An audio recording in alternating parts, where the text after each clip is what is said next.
सभी का स्वागत है हमारे YouTube channel art physio academy पे। और आज हम anatomy first topic upper limb brachial plexus पढ़ेंगे। ब्रेकियल प्लेक्सस यूनिवर्सिटी एग्ज़ाम के पॉइंट ऑफ व्यू से बहुत इंपॉर्टेंट है। ये 15 मार्क्स में ऐसे में पूछा जाता है। तो फर्स्ट थिंग कि ब्रेकियल प्लेक्सस, इसका मतलब क्या है ब्रेकियल प्लेक्सस का? तो इसका ब्रेकियल ब्रेकियल का मतलब होता है रिलेटेड टू आर्म, जो भी आर्म से रिलेटेड होता है, जैसे कि बाइसेप ब्रेकाई, ब्रेकिलिस, कोरिको ब्रेकिलिस, जहाँ जहाँ भी ब्रेकियल वर्ड आता है उसका मतलब होता है रिलेटेड टू आर्म से रिलेटेड जितने भी होंगे उनको सभी को ब्रेकियल बोले। प्लेक्सस का मतलब होता है प्लेक्सस का मतलब ग्रुप ऑफ नर्व, जहाँ दो या दो से अधिक नर्व्स आके इंटीग्रेट होती है, वहाँ जाके मिलती है, ग्रुप बना लेती है, उसे बोलते हैं plexus. Group of nerves called plexus. Brachial means related to arm, plexus का मतलब ग्रुप ऑफ नर्व। अब ब्रेकियल प्लेक्सस का फॉर्मेशन कैसे होता है? Brachial plexus form by ventral primary rami of C5 to T1। अब यहाँ पर वर्ड है वेंट्रल प्राइमरी रमाई। ये क्या होता है? ये अपनी स्पाइनल कॉर्ड होती है,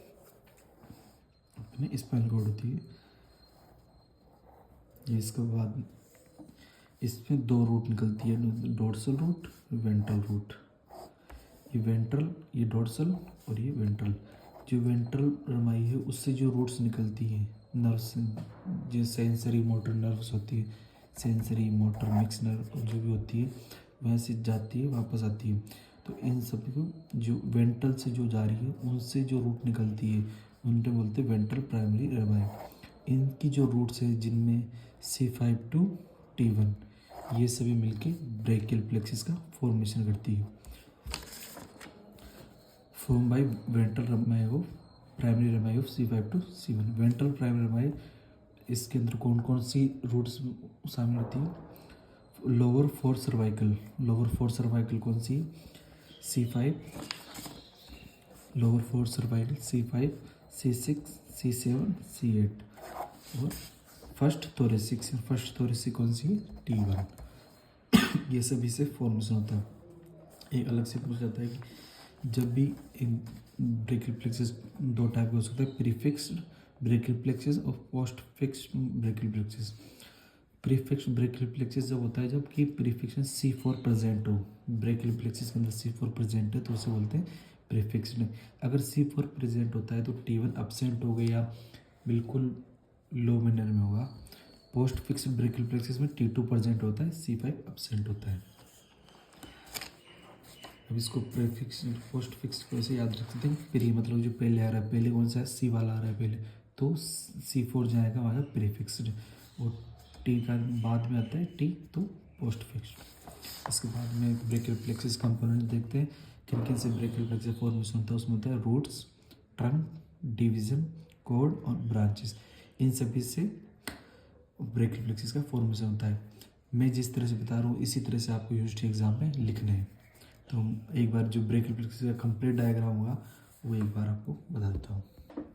ब्रेकियल प्लेक्सस कंपोनेंट से पूरा कंप्लीट ब्रेकियल प्लेक्सस फॉर्मेशन होता है। इसके लिए अपन एक सिंपलेस्ट डायग्राम जो यूज़ करते हैं वो है C5, C6, C7, C8, T1। ये क्या, ये सभी क्या है? ये है रूट्स,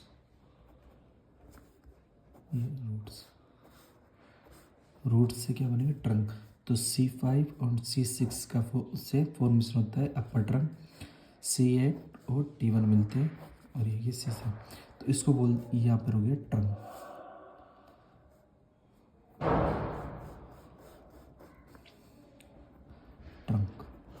ट्रंक से ये हो गया अपर ट्रंक, मिडल ट्रंक और लोअर ट्रंक।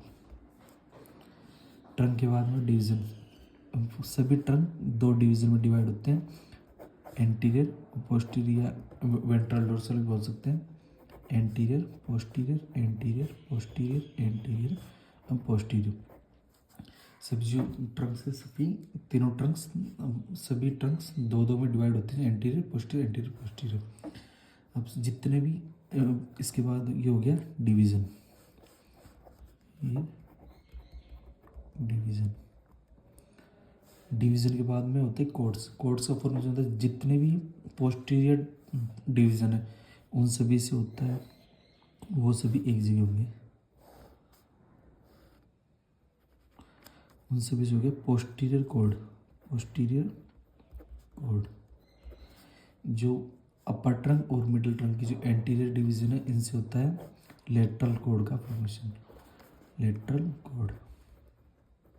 और जो लास्ट बचा लोअर ट्रंक का एंटीरियर डिवीजन, इससे होता है मिडल कोड, मीडियल कोड। ये होगी कोड। अब इस कोड से ब्रांचेस, जो लेटरल कोड है से 3 ब्रांचेस, पोस्टीरियर कोड से 5 ब्रांचेस और मिडिल कोड से 5 ब्रांचेस निकलती है ब्रांचेस। ये ऐसा कैसे डायग्राम बनाना है, मैं रिकमेंड करूँगा कि इन सभी के अंदर अलग अलग कलर पेंसिल का यूज़ करें। अब एक चीज़ की जो कोड्स है वो लेटरल, पोस्टीरियर, मिडिल कोड कैसे बनी। एक यहाँ पे अपनी वेन आर्टरी जाती है, उसे बोलते हैं axillary artery. Axillary artery, axillary artery. Axillary artery के बेस पे इसको लेटरल, पोस्टीरियर, मिडिल कोड दिया गया। तो जो ये एक्सिलरी आर्टरी की जो मिडिल साइड है, जो मतलब ये बॉडी है, बॉडी की साइड जो भी है ये मीडियन प्लेन है। मीडियन प्लेन, जो मीडियन प्लेन की तरफ होता है, बॉडी के पास होता है, बोलते हैं मीडियल कोड। तो ये निकल गई मीडियल कोड। और जो एक्सिलरी आर्टरी के बिहाइंड है, पीछे की तरफ है, उसे बोलते हैं पोस्टीरियर कोड। और जो मीडियम प्लेन से दूर है ना, एक्सिलरी आर्टरी से दूर है, कौन सा, लेटरल कोड। तो लेटरल कोड, इस एक्सिलरी आर्टरी के बेस पर लेटरल कोड, पोस्टीरियर कोड और मिडिल कोड नाम दिए गए हैं। इतना सब भी लिखने के बाद में आपको यूनिवर्सिटी एग्जाम में अब जो अपने यहाँ पे कंपोनेंट्स देखिए, root, trunk, division, codes, branch, इन सब के बारे में लिखना है। तो फर्स्ट आ गया रूट्स। रूट्स कितने थे, 5, C5, C6, C7, C8, T1। और एक कहाँ लोकेटेड होती है, नेक के अंदर लोकेटेड होती है। ये एज इट इज जैसे मैं बता रहा हूँ उसी तरह से आपको यूनिवर्सिटी एग्जाम में लिखना है। Second trunk. ट्रंक से वापस से जो अपने यहाँ डायग्राम देखा, ये कंप्लीट डायग्राम, इसी को टुकड़ों में तोड़ तोड़ के सबके साथ डायग्राम बनाए, जिससे कि आपको ज़्यादा से ज़्यादा डायग्राम बनाएंगे, जिस ज़्यादा डायग्राम से ज़्यादा मार्क्स मिलने के चांस होते हैं। ये ट्रंक कितने होते हैं, 3 ट्रंक, अपर trunk, middle trunk, lower trunk. किसके से, C5, C6 से मिलकर अपर ट्रंक, C7 से मिडल ट्रंक, C8, T1 से लोअर ट्रंक का फॉर्मेशन होता है। ट्रंक हो गया। इसके बाद डिवीजन। डिवीजन 6 डिवीजन होंगे। Each trunk divide into anterior and posterior division में। C5, C6, C7, C8 ये डिवीजन हो गए। इनसे ये अपर ट्रंक, ये मिडल ट्रंक और ये lower trunk. Every trunk divide into 2, anterior posterior, anterior posterior. और ये क्या होती है, ये क्लेविकल उसके पीछे से निकलते हैं। आगे कोड कौन कौन से होगी, अब ये अपर ट्रंक, मिडल ट्रंक और लोअर ट्रंक। इनसे एंटीरियर पोस्टीरियर डिवीजन हो गए। इन सभी से फिर आगे formation lateral code, posterior code और मिडिल कोड। ये वापस से डायग्राम आपको एक के टॉपिक डाल के वापस से डायग्राम बनाने हैं। अब ब्रांचेस देखते हैं किस किस से। तो फर्स्ट देखेंगे अपन रूट से कौन कौन सी ब्रांचेस आती हैं। तो रूट से 2 ब्रांचेस निकलती है। एक ब्रांच आती है C5, C6, C7 से, उसे बोलते हैं long thoracic nerve. Long thoracic nerve. एक ओनली C5 से निकलती है, उसे बोलते हैं dorsal scapular nerve. Dorsal scapular nerve. ये 2 ब्रांच निकलती है, ये C5 से, ये C5, C6 और C7 इनसे ही निकलती है। फर्स्ट देखते हैं इसमें dorsal scapular nerve. Dorsal scapular के नाम में ये डोर्सल स्केपुला के पीछे जितनी मसल्स होगी उन सभी को इस सप्लाई कर दी। वो किस तरफ की मसल्स को सप्लाई करेगी, तो मैं आपको बता दूँ। ये है बैक साइड, ये बॉडी का बैक साइड बना रहा हूँ मैं। यहाँ कहीं आपको ये स्केपुला होगी, यहाँ पे ये ऐसे स्केपुला। तो अपने पढ़ा था कि रूट्स कहाँ होती है, नेक के अंदर या नेक। तो इनसे जो ब्रांचेस निकलेगी वो इधर आएगी, जो ब्रांचेस आएंगी। तो ये अपना कौन सा है, बॉडी का मीडियन प्लेन है, मीडियन प्लेन। ये मीडियन प्लेन के पास होती है मिडल, जो मीडियल साइड होती है लेटरल साइड, जो ये पीछे की साइड है। तो यहाँ रूट इसके बॉडी के पास है, यहाँ पे जस्ट निकल रही। तो कौन सी जो भी मिडिल साइड स्केपुला की जितने मिडिल साइड जितने भी मसल्स होंगी उन सभी को कौन सप्लाई करेगा, डोर्सल स्केपुलर नर्व, पीछे की तरफ डोर्सल स्केपुलर नर्व, आगे की तरफ लॉन्ग थोरेसिक नर्व, ये दोनों सप्लाई किस तरफ, मिडिल साइड। अभी कैसे याद रखना मिडिल साइड, क्योंकि ये जो रूट से जो ब्रांचेस निकलती है वो रूट नेक में होती है, जो ब्रांचेस निकलेगी वो भी नेक में होगी, और नेक क्या होती है, मीडियम प्लेन के पास में होती है। जो मीडियम प्लेन के पास क्या हो वो क्या होगा, मीडियल। तो मीडियल पार्ट में जितनी मसल्स होगी स्केपुला की उन सभी को डोर्सल स्केपुलरिस और लॉन्ग थोरेसिक नर्व सप्लाई करती है। इसमें देखते हैं dorsal supply dorsal surface scapula along it's middle border के पास में जितने भी मसल्स हैं उसके सभी को सप्लाई करेगी। इसमें कौन कौन सी मसल्स है, लिवेटर स्केपुलर, रोम्बोइड्स माइनर, रोम्बोइड्स मेजर, इन तीनों को याद रखना है। डोर्सल सरफेस इसमें सेकंड नर्व है लॉन्ग थोरेसिक नर्व। ये जो कोस्टल सरफेस है, जो आगे की सरफेस है स्केपुला की, ये स्केपुला है, स्केपुला की जो आगे की सरफेस है कोस्टल सरफेस, इसके आगे रिब केज होगा ऐसे कुछ करके।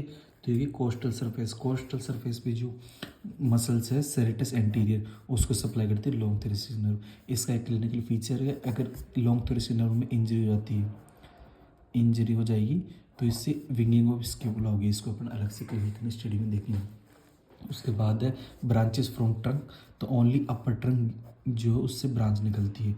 ये डायग्राम आपस से बनाना है, इससे ओनली अपर ट्रंक, ये अपर ट्रंक से ब्रांचेस निकलती है। कौन कौन सी ब्रांचेस निकलती है, दो ब्रांच निकलती है, suprascapular nerve, nerve to subclavius. तो जो इस सब सुप्रास्केपुलर नर्व किसको करती है, सुप्रास्पाइनेटस और इंफ्रास्पाइनेटस, इन दोनों मसल्स को सप्लाई करती है। इसके बाद नर्व टू सबक्लेवियस, तो ये सबक्लेवियस को सप्लाई करती है। इसके बाद एक चीज़ याद रखनी है कि डिवीजन से कोई भी ब्रांच नहीं निकलती। इसके बाद सीधा कोड पे, कोड से कौन कौन सी ब्रांचेस फर्स्ट है लेटरल कोड से 3 ब्रांचेस निकलती है, वो उसको याद रखना है LML। एल से lateral pectoral nerve, musculocutaneous nerve, lateral root of median nerve. जो लेटरल पेक्टोरल नर्व है दोनों muscles pectoralis minor pectoralis major को सप्लाई करती है। जो मस्कुलोक्यूटेनियस नर्व है जो आर्म की जो एंटीरियर कंपार्टमेंट में जितनी मसल्स है बाइसेप, ब्रेकाई, ब्रेकियलिस और कोरिकोब्रेकियलिस, इन सभी को मस्कुलोक्यूटेनियस नर्व सप्लाई करती है। आगे पोस्टीरियर कॉर्ड से 5 ब्रांच निकलती है जिनको अपन लूनार से याद रख सकते हैं, लूनार। एल से लोअर सब स्केपुलर नर्व जो सब स्केपुलरिस और टेरिस मेजर को सप्लाई करती है। इसके बाद अपर सब स्केपुलर नर्व जो सब स्केपुलरिस मसल्स को सप्लाई करती है। एन से नर्व टू लेटिस में डोर्साई, जो लेटिस में डोर्साई को सप्लाई करती है। ए से एक्सिल नर्व जो डेल्टोइड और टेरिस माइनर को सप्लाई करती है। याद रखना टेरिस माइनर को एक्सिल नर्व, टेरिस मेजर को लोअर सब स्केपुलर नर्व। आर से रेडियल नर्व जिसके बारे में अपन अलग से चर्चा करेंगे, एक ऐसे है, इसको ये कौन सी एक्सटेंसर कंपार्टमेंट ऑफ आर्म है और फोर आर्म, इन सभी के मसल्स को सप्लाई करती है। इसके बाद मिडिल कोड से कौन सी, मिडिल कोड से इससे भी 4 निकलती है, इसको याद रख सकते हैं M4U। तो एम से median root of medial nerve, medial pectoral nerve, तो बहुत पेक्टोरलिस मेजर और माइनर को सप्लाई करती है। मीडियल क्यूटेनियस नर्व आर्म और medial cutaneous nerve forearm, ये सेंसरी इन्वेंशन देती है। मिडिल जो अपनी ये आर्म है, इस आर्म की जो मिडिल साइड है, मिडिल साइड इस तरफ middle cutaneous nerve of arm और middle cutaneous nerve of forearm, इन दोनों की तरफ ये सप्लाई करती है। एक है अल्नार नर्व जो अपन अलग से ऐसे ग्रुप में देख। अब इसका क्लिनिकल पे आ जाते हैं।